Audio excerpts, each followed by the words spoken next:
আজকে আমরা 1 মিনিটে জানবো একজন আধুনিক চিন্তাবিদ হিসাবে রাজা রামমোহন রায়ের অবদান সম্পর্কে। 1. সমাজে বিদ্যমান জাতপাত প্রথা, সতীদাহ প্রথা, গঙ্গাসাগরে সন্তান বিসর্জন প্রথা, বাল্যবিবাহ প্রথা, বহুবিবাহ প্রথা এমন বহু কুসংস্কার দূর করার জন্য তার নির্ভীক সংগ্রাম তাকে একজন আধুনিক চিন্তাবিদ হিসাবে স্মরণীয় করে রেখেছে।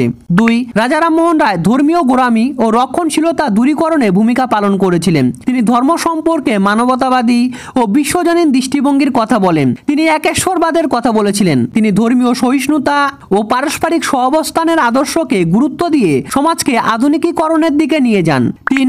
অর্থনৈতিক সমৃদ্ধির জন্য রাজা রামমোহন রায় বিজ্ঞান ও প্রযুক্তির ব্যবহারের পাশাপাশি অবাধ বাণিজ্য ও শিল্পায়নের নীতির পক্ষপাতিত্ব করেছিলেন। 4. তিনি মত প্রকাশ ও সংবাদপত্রের স্বাধীনতার উপর গুরুত্ব দিয়েছিলেন। তিনি আইনগত ক্ষেত্রে গুরুত্বপূর্ণ অবদান রেখেছিলেন। তিনি বলেছিলেন, আইনের চোখে সাম্য ও আইন কর্তৃক সকলের সংরক্ষণ।